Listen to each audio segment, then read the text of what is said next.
A reforma tributária no Brasil é um assunto gigantesco, né? Mas hoje a gente vai focar em um ponto bem específico e que está gerando muita dúvida: o Projeto de Lei 1087 de 2025.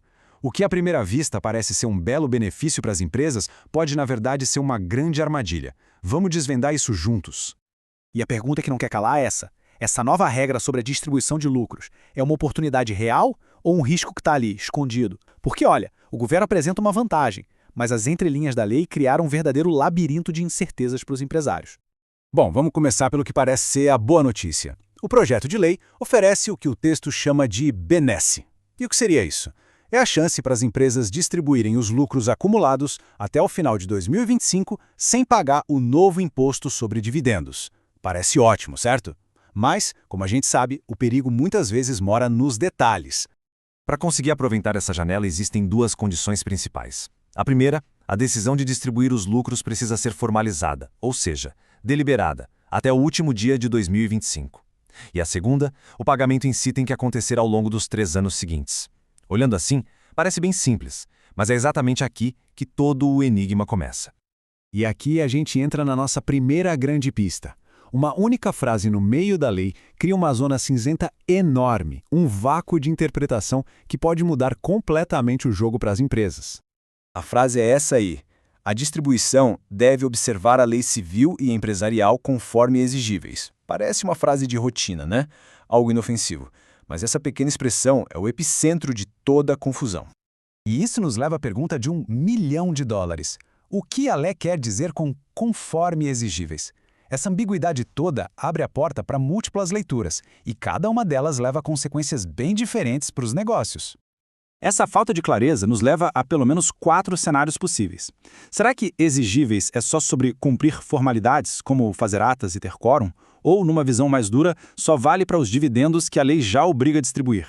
Talvez a simples decisão na reunião já seja o bastante? Ou será que o processo todo, incluindo o registro na junta comercial, precisa estar pronto até 31 de dezembro? Cada caminho desses cria uma realidade jurídica totalmente diferente. Agora vamos para a segunda pista, para entender como essa história se desenrola. O problema agora não é o que se decide, mas sim como se paga. A escolha de uma única palavra na redação da lei sobre o cronograma de pagamento gera uma nova camada de incerteza. E olha, é uma camada bem grossa. A lei diz que o pagamento deve ocorrer nos exercícios de 2026, 2027 e 2028. O uso do E pode ser lido como uma obrigação de dividir o pagamento, uma parte em cada ano. Agora, se a palavra fosse ou, tudo seria muito mais simples. A empresa poderia pagar tudo de uma vez, quando quisesse, dentro desses 3 anos. Então, o ponto crucial é esse.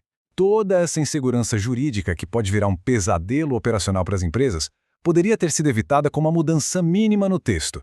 A escolha do E, em vez de ou até mesmo de até, criou um problema que simplesmente não precisava existir. E chegamos na reviravolta final, que talvez seja o problema mais prático de todos. O prazo final para deliberar sobre os lucros, ele simplesmente não conversa com a realidade operacional da maioria das empresas. É um verdadeiro choque com a realidade. Dê uma olhada neste cronograma. A lei exige uma decisão sobre os lucros de 2025 até o final de dezembro de 2025. Mas como fazer isso? Para muitos setores, como o varejo, uma parte enorme do lucro do ano vem justamente das vendas de Natal, que acontecem até o último minuto de dezembro. E a aprovação final dos balanços, aquela oficial, só acontece tradicionalmente em abril do ano seguinte. Isso nos deixa com uma questão fundamental.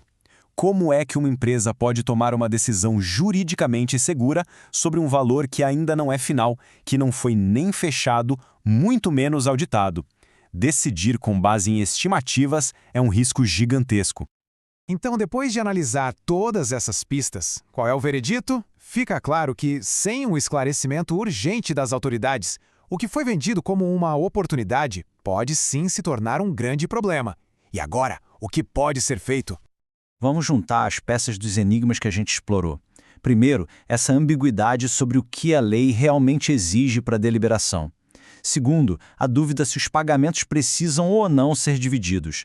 E terceiro, esse conflito prático entre o prazo que a lei dá e o ciclo contábil real das empresas. A conclusão é inevitável.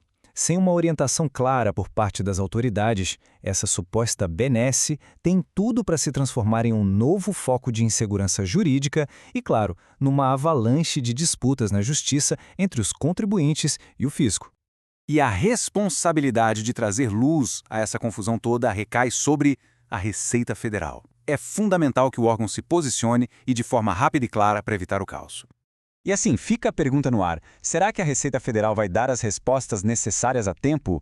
Ou será que as empresas que tentarem aproveitar essa janela vão estar, na verdade, caminhando para uma armadilha fiscal? A resposta para essa pergunta vai definir se estamos diante de uma oportunidade ou de um grande problema.